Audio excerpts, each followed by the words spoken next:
Hello and welcome to this episode of Midlife Men with me, Philip Briscoe. Today I'm joined by Mike Skrypnek. Now Mike works with entrepreneurs and industry leaders to help them undo the kind of hard wiring in their brains in order to help them become more successful. And his theory is that if you become more open to success, you can help grow your business. But then you can also give back. You can give back to other folks working for you and other people in society. So Mike's going to share with us his wealth of wisdom today. And it's not all focused on top-level industry leaders. It's stuff that you can take away as well. So welcome, Mike.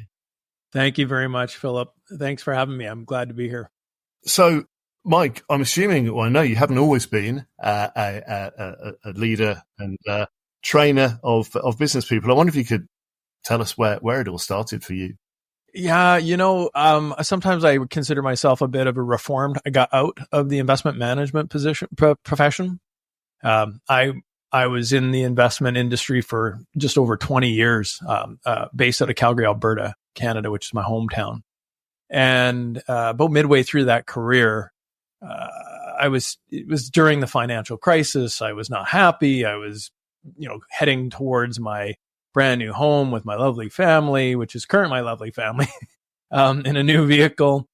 And I wasn't really enjoying my business in the way I'd structured it. I just didn't feel it was as purposeful as it needed to be. And so I made some changes. And the commitment I made was to see if I can turn my business on its head and start giving instead of, hoarding capital for people.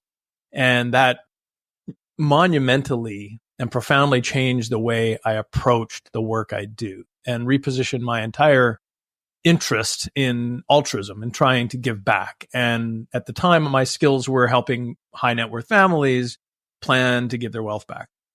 But what was even more interesting than just the premise of flipping an industry, structure on its head effectively is the process to do so, to build a niche program, to build a niche business.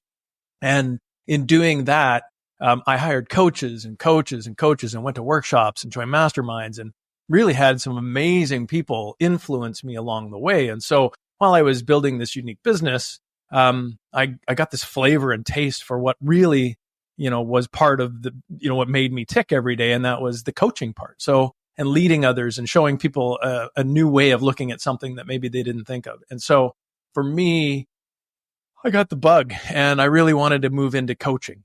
So I figured out plans to sell my business to partners and move on. And as I did that in the late 20-teens, if you will, I began a coaching industry business. And going into COVID, I had kind of perfected this little model of workshops and public speaking to drive the business. And you can imagine when I came home from New York after setting up an entire year's worth of plans to speak on stages to drive my business on March 6th of 2020. A week later, we were shut in. And that business immediately went to zero in terms of the prospects of it. And so began a period of trying to figure it out, trying to rapidly reinvent. And what really it was a war of attrition that ended up 18 months later in one of the darkest periods of my life. As I had a business that was no longer a business, coaching people as a business coach and feeling utterly hopeless, useless, and worthless, both to my clients, to the world effectively, and my family. I decided that maybe that was the day or the 10 days I made a decision to end my life. So how was leading up to that point? How was this manifesting then? How was it affecting your behavior? It's interesting. When you've spent an entire, at that point, up to 51 years old, spent a career and a lifetime excelling. I'm fortunate. I have great family around me over the years. And I was used to success. I was used to finding success and rising and succeeding in things I'd tried. I always felt that somehow, some way, and I never understood it until after this whole period of time, I never understood why I never reached the full potential that I thought I was capable of, even though I was having that success. So throughout life, you begin to create this buffer this ability for others to never know what's really going on with you. And I certainly didn't struggle with mental illness, mental health, challenges like that until that moment. But it was the isolation. For me, I'm a highly gregarious human being who built a life on being in person with people. And that completely, began to dissolve. And it dissolved away to a point where it began to wear on me personally. And over time, I could show up on Zoom and it would be really easy to put on a face. And then in time, I just wanted nothing to do with that interaction any longer. And over time, I wanted to hide. And the financial stress, of course, that comes along with building a life and looking at yourself at 51 and going, what the heck just happened? How am I back at this point where I'm essentially having to undergo a reset, and I'd be better off, my family would be better off financially if I was dead than I was alive. It just seemed to be too much. And at that moment, what happened is it became very logical. It seemed very logical. And I was a person who always believed that the people who chose that exit in life, and I knew many men over the years who had exited in that way, that I thought they were cowardice. And I thought they were, it was selfish. And I thought that it was, I didn't understand the darkness they could get to. And then suddenly for me, it became logical. And when that became logical, it scared the living crap out of me. And that fear, that moment of, holy crap, this is me. I'm actually thinking that there's a pros and cons list being written out right in front of me at my desk every day. And I'm contemplating this in actuality as I go through my days. And, right now I'm not worried about whether or not my kids or my family, what the repercussions are. And it was eventually that sense that I can't do that to them. That I may have my own crap, and there's got to be a way to navigate out of it. I didn't know how, but for sure it wasn't my duty to impose that on them for the rest of their lives. So that was the glimmer, one of the few pieces of the puzzle. The other one is I'm an optimist. At my core, I'm an optimist. You can't be an entrepreneur. You can't start new things. You can't try new things all the time without just having this glimmer of hope that it'll all work out. And so I thought maybe somehow. And lastly, I did not want to fail. I really thought that I'm a Canadian, not unlike those living in the UK. Firearms and violent ways are not just kind of not typical. So hucking myself into a river was not probably going to be a successful endeavor. I could swim, and it would suck and it would hurt. And I'd probably survive and be a failure at that as well. So I just couldn't amplify how much of a failure I was. So I reached out and grasped for some help. And I was going to ask you, so what did you do? You're here still. So what was that point, that pivotal point where did you go looking for help? Did you share how you were feeling? Yeah, it was, I texted a friend, and I knew her to be a friend, a confidant. She was a former client of mine, a past client of mine, in the investment business, and a good friend and a psychologist. And, although she may not have been the ideal person to provide future therapy, she was the ideal person for me to trust, that I could reach out and tell her I needed help and that she would navigate it right. And she did. It was a simple text. Diana, can I meet you over the phone tomorrow? Because I desperately need some help. And she said, absolutely. How's 10 o'clock? And from that point, the conversation ensued. And, she's an excellent friend. We have a wonderful relationship, but it's also a love with a kick in the ass. And so I always say she threw me a life preserver, and it hit me over the head a few times with it. And that was what I needed. And she understood that. And what I needed was to, number one, pull out of that nosedive. But number two, know that now I can talk about it a bit. And then the last thing was know that I never, ever, ever wanted to be back in that moment. And what can I do? How did I get there? And that was the discovery. That was the point of the beginning of discovery for me as to how I got to that moment. Because as I said, I've never really experienced any kind of mental illness that I knew of, that I was cognizant of.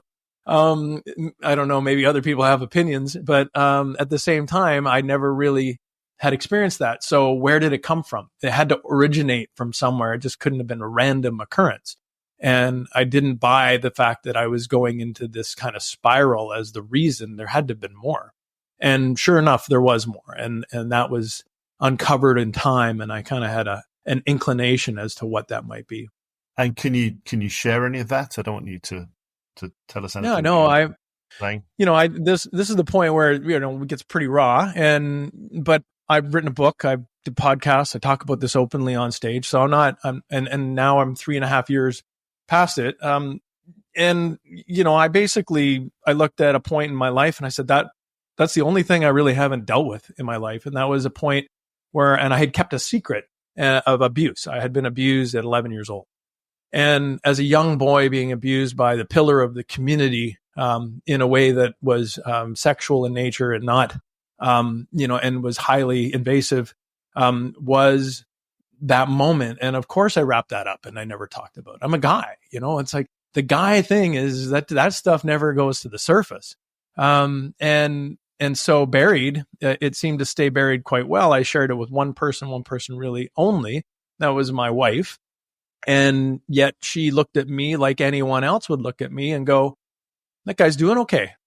He's successful. He's not an addict. He doesn't have, addiction issues. He's fit. He succeeds at business. He's doing great and somehow has a great family at the same time. And he's a member of the community and up good standing. And that for me was the one thing that kept everyone from helping me get the help I needed to deal with something that could be dealt with when I was not in crisis.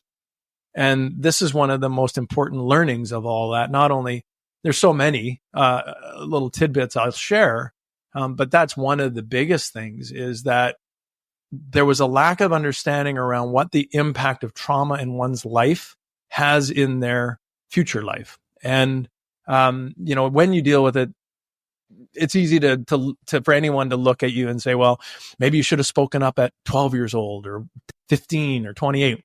Sure. All of that is true. But you don't. And typically a man doesn't talk about this type of thing for an average of 24 years past the incident. So, it's not atypical to keep the secrets hidden. What is very typical is the people around you don't understand the impact of what those events do to you for themselves or for other people.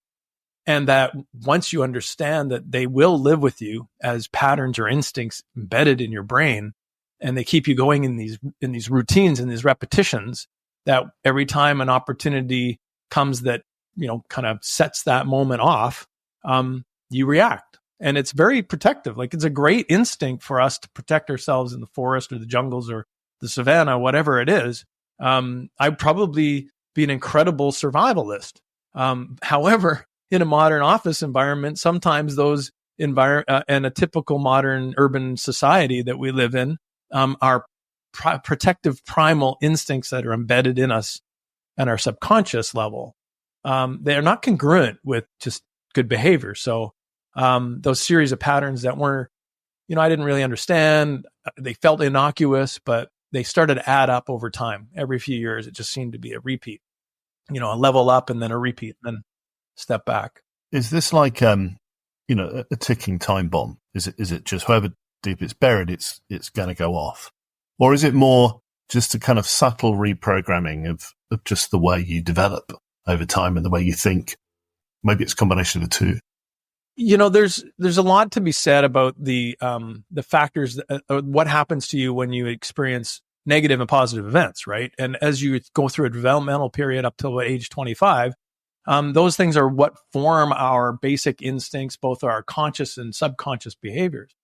And so, there's a lot that comes good of it. Resilience, independence, lack of worry about other people, that I'll do it myself. Like all of that was something that drove me forward, carried me forward. But in a sense, yes, there's a ticking time bomb because the intention of the learning that happens in our brains at that level, at that neuropsychological level, or physiological level rather, is that we actually wire these things subconsciously or non-consciously as instincts. Because if we overthink something in the heat of the moment, chances are historically, primitively, we used to die.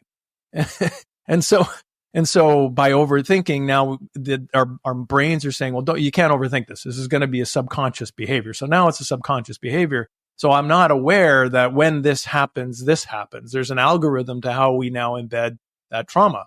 And that tends to have a, if this, then this, then this, then this, and then choose door B. And every time I chose door B, it either set me back financially, set me back, transitionally in terms of business or life. And then I had to somehow restart or reinvent.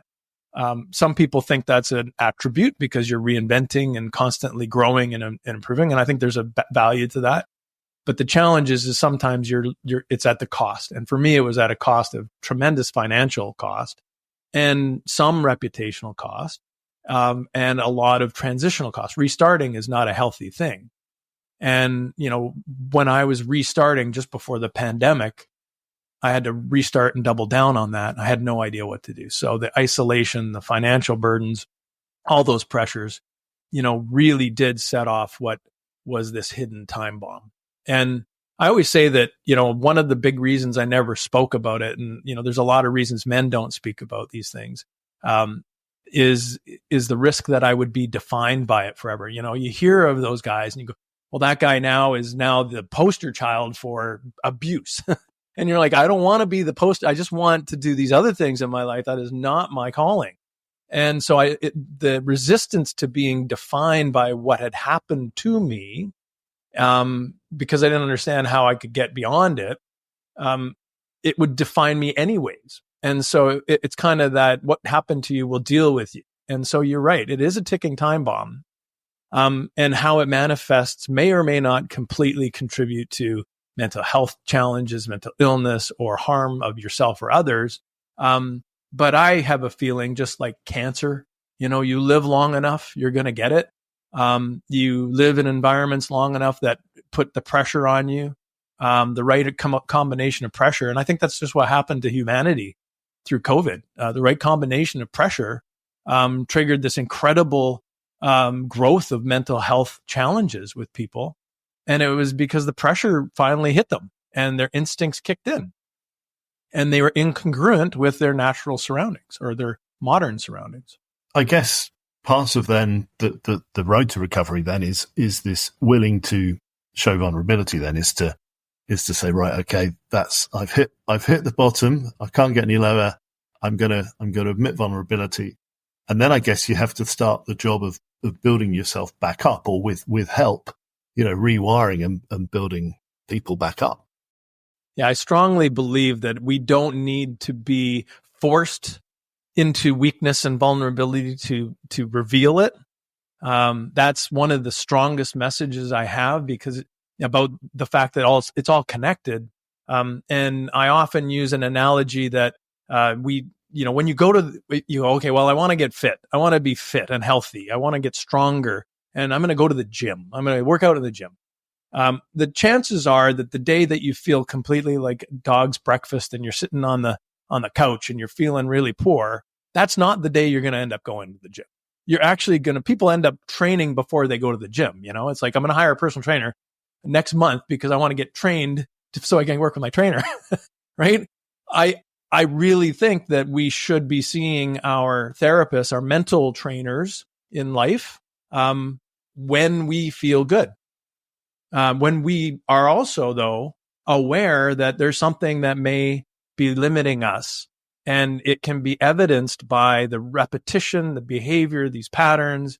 Some are more obvious than others. I mean, it's pretty obvious if you're in a heavy addiction problem and you're harming other people, like that's an obvious one. And the community typically rallies around and says, hey, man, you've got a problem. You've got some challenges, like you got to deal with this. And people can be living with that for a long time before it comes to crisis. The other piece is someone like me or men like me that exist in all ranks and serials and wherever, they just go through life and they just don't know why they can't live up to what they expect.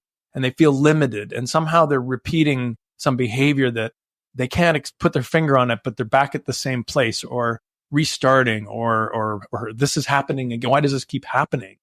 And those are not so obvious because you go, I think it's because of this. And often we put the blame on others. Men are really good at assigning blame to other people. We're always good enough to be in the room. It's just not our fault that we're not in the room, right? Women tend to, and it's pretty generic. I know it's a pretty general thing. I had an interesting event with, as a soccer coach of my daughter's soccer teams, we did these trainings with girls. And, young girls often found it was, or believed it somehow was a weakness in them why they couldn't reach their goals. Young boys often find that it's other people's problem why they can't reach their goals because they're capable of everything. Right. So, there are some distinctions. And when it comes to men and boys thinking about what their limitations are, we often point at other people. And we tend not to be so introspective, which thus prevents us from that vulnerability and considering that it might be our weakness and not other people. And that's one of the key elements in how we navigate the path forward is it's not about weakness or vulnerability. I mean, those are hardwired things. We perceive risk. Men perceive not a lack of safety in our lives, but a lack of a huge amount of risk. If we show vulnerability, if we show weakness, if we exhibit ourselves to not have our shit together, we might lose what we've built. We may lose our status. We might not be able to protect and provide for our families. We may not be able to identify as the man in the house that we thought we were, or in the community. And once we've revealed that, quite frankly, once you show that you're vulnerable and weak, that those things don't happen, that we aren't living in a primitive world where someone doesn't just rush into your home and take all your stuff, take your position, take your work. If we have cultures in work that begin to understand that it's not a weakness and it's not a time for an opportunity, it's actually time for growth, then we have the ability to help men speak about these things when they're not challenged, when they're not in crisis. Crisis is too late, man. I mean, the moment a guy says, I think I need to talk to someone, that it's not, I think I'm thinking about killing myself. It's, I think I need to talk to someone. When they say that, that's the 5-alarm fire. When men in general have that conversation, that's when you go, this is the most serious thing I've heard from this man in a long time. I need to help him. I need to find a way to help this man navigate this because it's too late. If it's, maybe they're not going to take their life by the time they tell you they want to take their life, but they may have already done a ton of other damage, right? They may have blown themselves up financially, harmed other people, thrown their job out the window, like all of this stuff. It's like, I really don't believe that our intervention happens when it says, I'm thinking about ending it today. I think it's about, I think I need to talk to someone. That moment happens a lot and it falls on deaf ears. So what do we need to do? What do we need to do? Because that's a big job, isn't it? To change that shift in society, especially in say the workplace. So what can we be doing better? How can we be listening better so it doesn't fall on deaf ears? Well, it does start with the plain spokenness. I think we need to just have open conversations about this. I often say that one of the most difficult, most uncomfortable conversations men can have between each other is about the weather and sport. And we talk about weather and sport because it's avoidance, right? It's an avoidance of talking about anything that really matters to us. What most men don't understand is once you talk about things that matter to you, you can go talk about the weather and sport, and you can go right back. So breaking the conversation barrier, the simple on the cuff conversation barrier where we learn more about each other, and then we understand that, we're all going through some stuff, and maybe sometimes it's an extreme and sometimes it's not, but it's typical. That it's okay to not be okay. It has to be like balanced with it's okay to be okay. And in those two conversations, no one is at judgment, right? Because the guy it's okay to be okay is looking at the guy who's not being okay to be okay. And the guy who's not doing okay doesn't want any attention to that, right? And so there's a feeling of rank, there's a feeling of suppression and risk. And so we need to just eliminate that by saying that this is common conversation. We all experience this in some way, shape, or form, or know someone who has, and move on, carry on. And carrying on means, what would you do if you knew that you were you were at risk of diabetes? What would you do if you knew that you were at risk of a heart attack and it was imminent, right, in the next few years? You would address your nutrition, you would address your sleep, and you would address your exercise. So we could start there, and we would do it before we feel like, we're on death's bed. And why don't we understand that if we've damaged ourselves, our brains, that we may need some therapy on those parts of our lives as well, and that we can just do it in normal every day. I mean, I don't know about the programs in the UK, but I do know our employee assistance programs and our insurance programs. Most people's benefits, from the frontline workers to the executive office, have pretty good massage benefits. Maybe $500 a year, but I don't know too many people who don't get that last massage by the end of December. But I do know that the majority of people never address their psychology or their therapy, their emotional therapeutic counseling type budget. It goes untouched. And why is that? Why wouldn't we just go do that? We care for our teeth, we care for our bodies, we care for the massage, but we don't care for our minds. So why don't we use it as a leveling up? And I think that that's the other opportunity, is to understand that by addressing these things that feel like opening a can of worms, being vulnerable, being weak, putting ourselves at risk, we're actually creating an opportunity for ourselves to level up, remove the limits, and exceed our potential. So there are still stigmas, though, aren't there, which probably prevent people from taking up, the opportunity to talk to therapists through their work packages, but also probably just misunderstanding or a bit of mystery around what does it mean going to see, a therapist. You hit on a couple of things. So stigma is an enormous part of this.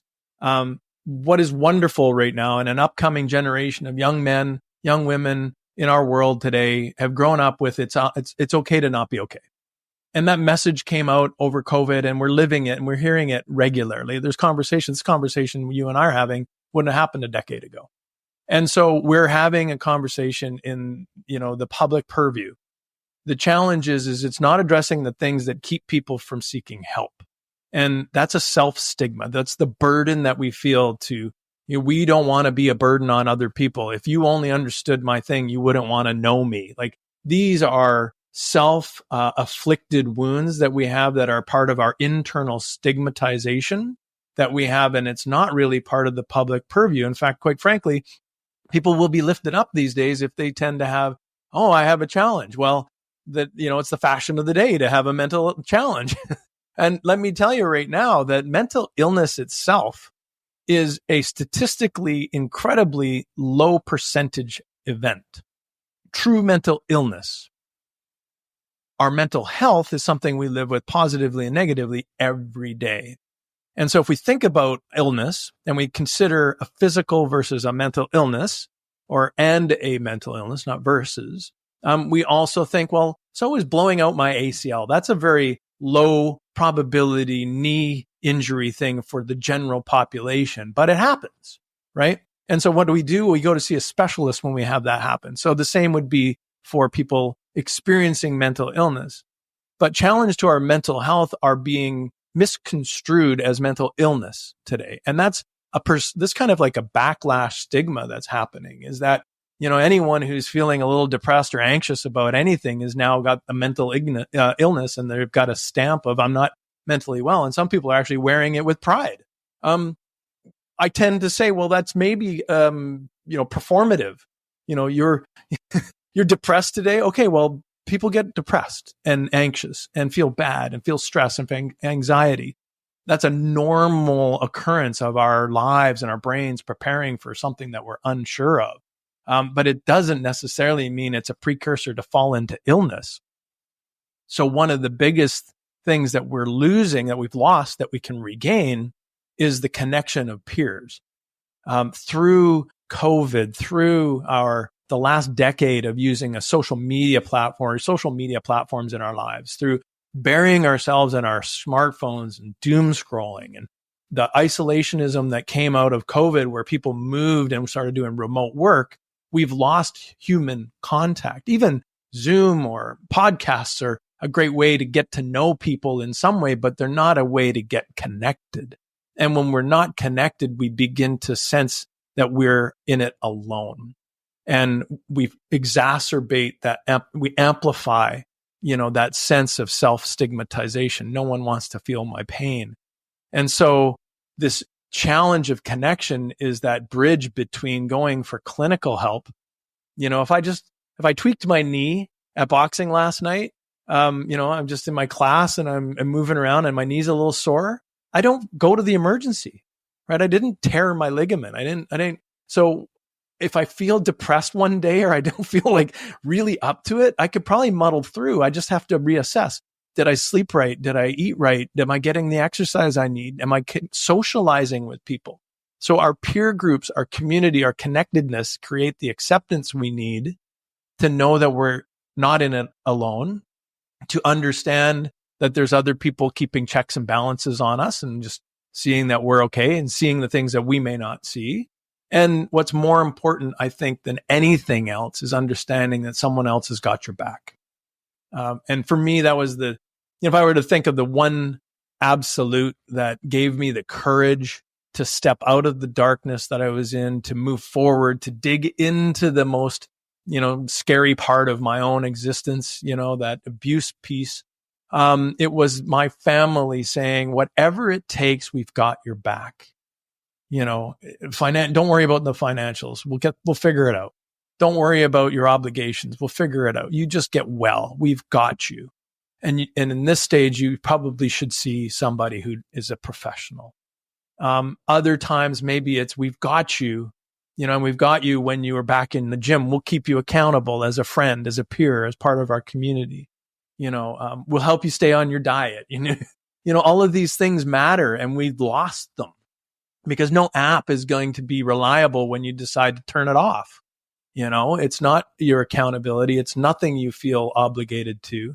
When we have a sense of obligation to live up to our peers, expectations of us in a good way, and understand that we have just as much a role to help them as they do help us in our community, then we're able to see the things and get through the things that are difficult for us. We've just lost track of that in such a big way. We have to get back to it. And, I think that there's the buffer zone is in peers. There's no psychologists. There's not enough psychologists to handle the world's psychological problems today. It's impossible on a per capita basis. If 1 in 20 or 1 in 5 people, 20% of our population is going to have a health crisis this year, mental health crisis. In Canada, that would be 8 million. What is it? 8 million. We'd need 8 million psychologists or whatever, less than 100 times multiplier, but we just don't have that. It's not available. It's going to come from our peers. I guess one question to ask then, and hear your opinion, is, especially out of kind of COVID, the loneliness, not having that peer support group. What do you do then, especially if you feel very isolated? Perhaps you don't have immediate family around you, and a lot of men do feel that. What are they what do you do then? How do you create this peer group, or just create human contact? Yeah, I'll share with you. I mean, the last couple of days, out of nowhere, I've been going at a pretty good pretty good pace, and I found myself without really direction in my day, without meetings, and suddenly I felt isolated. My house is empty. All my family is out doing their things, and I haven't seen people all day, and I'm like, I was feeling depressed, isolated, and alone, and it took its toll on me yesterday. And so what I'm like, so I'm building networks. So that's part of the one thing that I'm doing. I'm helping develop peer networks. I do it through my Unlimited Worth project. We have something called Men Worth Meeting, which is designed to be a peer network for men through other organizations I work with. We are developing peer support training so that leaders of groups who say, I'd love to lead a group of 12 of my blokes, I would love to have my mates come and join me for a conversation once a month or every couple times a month. And maybe we go out and do something activity wise. Building that back up takes some structure and takes initiative, and bringing it into organizations like construction industry, on the ground places where people normally would never see that, and bringing it in through corporate or municipal structures helps, because it formalizes it and has people test the waters, because, in a sense they have to, and that's okay, because once they do, they tend to enjoy it. So creating peer networks, anyone can do it. I think that it's important to have some understanding of both this whole conversation about mental health versus mental illness. Most men, most people, anyone in a group that they've created, that they meet regularly with, it's good for you. I know there's lots of people and groups like that out in the world, and we're trying to formalize it as well.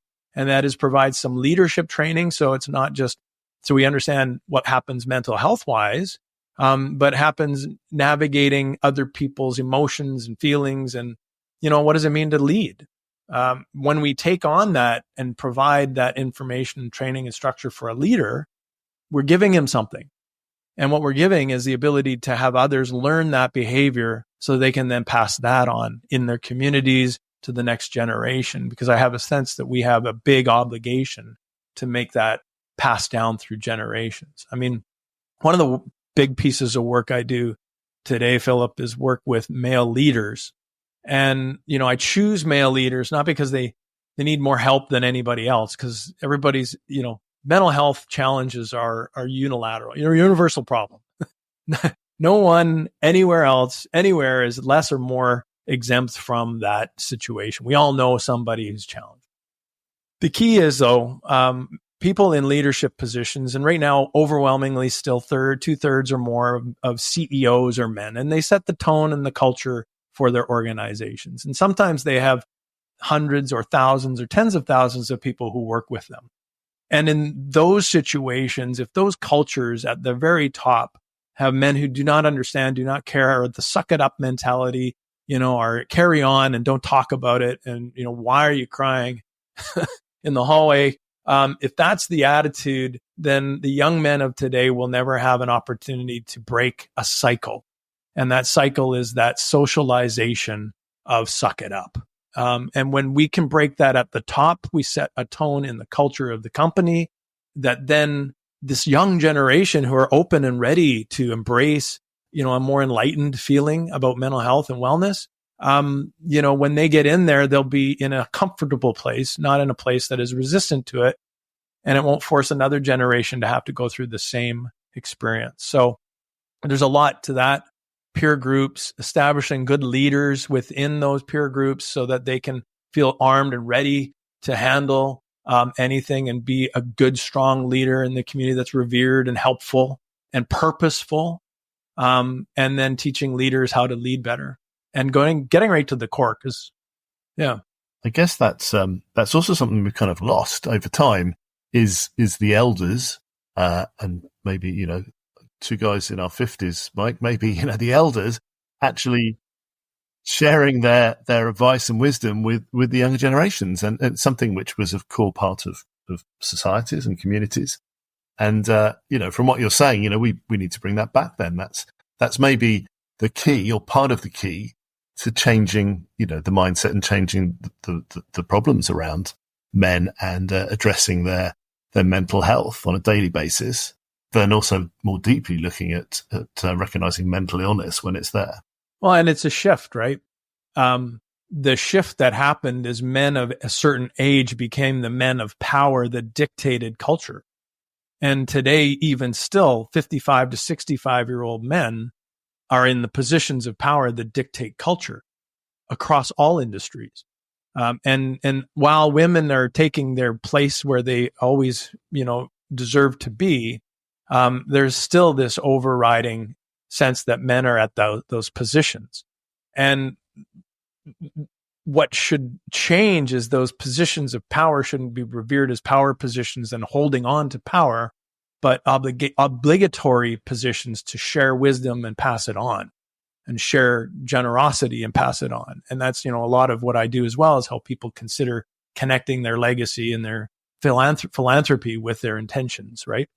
And when you consider what an intention should be is not a man growing into power and holding on to power until such time that they rip it out of his cold, dead hands or cold, retired hands, right? In whatever way that is. That could be the guy in the machine shop who owns the lathe or owns the die machine, right? Like he's managing that and he's like, this is my domain. It will always be my domain. And until I leave and retire and pension out, no one's going to take this from me.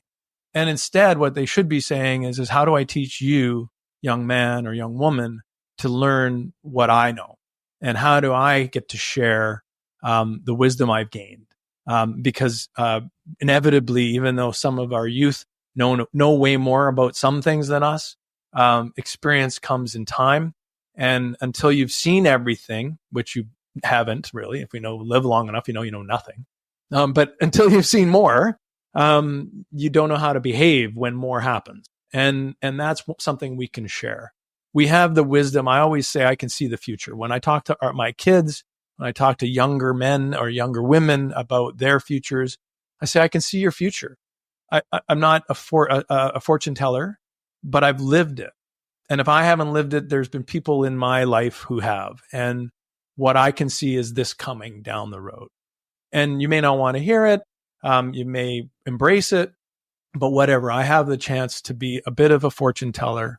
And here are some decision-making paths you could choose. And here are some lessons learned. And if we had more of that and less control and power positions, then I think we'd have a better chance of passing on a bigger legacy to our kids. And let me ask you, Mike, this podcast's aimed at men and we've talked a lot about men.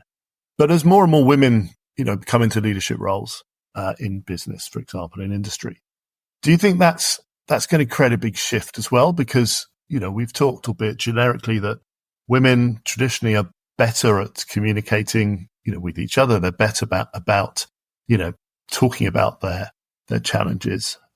Do you think that that'll start to impact and kind of reduce the stigma as more and more women are kind of also in charge? Let's just say that the culture of accommodation is better. I don't believe that it is clear that women having an ability to communicate and speak and have a life of socialization in that way leads to them creating less harm to elders and less harm to themselves. There is no question that being able to diffuse that tension, and they do it regularly and do it really well, that's a piece of the puzzle that men don't have that creates men as the problem in terms of harm. Like we are the problem. Let's be honest. Like the women's stresses in the workplace, 6 out of 8 reasons why women in construction have 10 times more mental health challenges than their counterparts in other professions is because of men. Is because of the men in the workplace. So it is about that ability to diffuse the tension. But it doesn't necessarily mean, and I know lots of women, I always say, oh, women talk a lot. Well, yeah, sure they do, but they don't always share their secrets and their innermost secrets, and they don't have any different. In fact, statistically, they have as much or more in some regards of abuse or mental health challenges or trauma in their lives. And so if they haven't dealt with that, regardless of whether they're showing outward harm for others or outward hostility, what they are probably doing is micromanaging, they have the faults that leaders that anyone, and you would say is a toxic leader or a toxic culture in a work environment, they perpetuate it no differently than, or differently than men, but no differently in terms of proportion, because if they've got unresolved things, then those things in the right pressure will come out as some kind of pattern, some kind of behavior. So, I don't think they're immune from it. I think that it's kinder and gentler. But I think that some of the things that we call toxic in a workplace are just as present with women in different forms. I think, and it's because the universality of our mental health and how our brains get wired. It's not a gender-based thing as much as it's, we're wired from trauma a certain way. And until we resolve it and deal with it, we will perpetuate whatever that pattern is. And sometimes it's good. And sometimes it has some negative consequences. If I may add, like, I know if you think about it, risk taking comes in all kinds. I was talking to my daughter about this, and we were talking, P. Diddy, and that's in the news, and that, like, all those terrible things that are happening. And we were talking about, she goes, well, women don't commit crimes like that. And I go, well, though they may not commit those crimes, but I don't know too many. I know more women in the news over time that embezzled money than men, or had their hands on the accounting switch.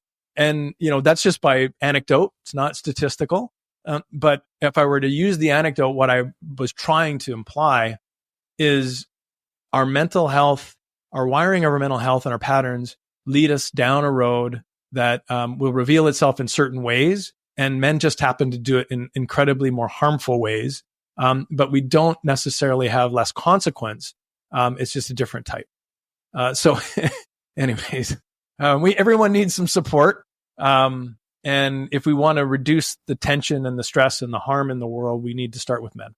Mike, any last advice for guys listening to this, and thinking, I'm on that recurring path of making those same mistakes.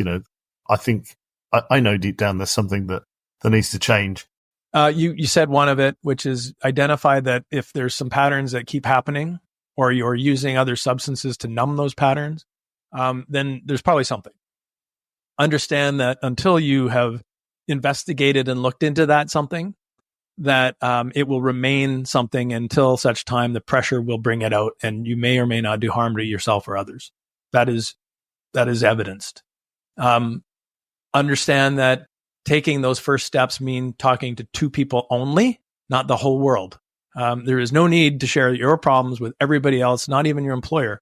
You talk to one person you know, love, and trust, who you have confidence in, maybe your family, maybe not, and a therapist, a professional. You get to that first, you make those two first conversations, and you advance yourself in an immense way. And once you've done that, you're able to then begin to heal. And I don't mean heal because you feel traumatized and we're walking around wounded, but we are walking around with a potential injury that may cause us damage down the road. Why don't we fix it while we're feeling good, not on our crisis, because the crisis is too late. So those would be messages I would share, and understand that you're worthy of it, and to really deserve and feel and receive love and give it healthy. You'd be well served to find that path of healing. Thank you, Mike. That's been really fascinating. I really thank you for your honesty as well. It's through sharing stories like yours that, resonates with other people, and, it helps them massively. So thank you so much, Mike. You're very welcome, Philip. And you asked me earlier, what will help men help this is programs like yours, is efforts like ours, is messages that are simple, plain, understandable, accessible. This just has to continue to be a normative conversation and not a sensational one. So if we can get there and you're part of the solution, we go a long way to helping men heal. Thank you, Mike. Thank you for listening to the Midlife Men podcast with me, Philip Briscoe.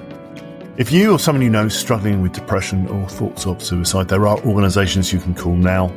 In the UK, you can call the Samaritans on 116 123. And in the US, you can call the 988 Suicide and Crisis Lifeline. If you want to find out more about Mike's work, visit his website, mikeskrypnek.com. That's SKRYPNEK. And if you've got a story to tell, or you think your experience would help others, then please get in contact either via the website, mid-lifemen.com, or email me at midlifemen01@gmail.com.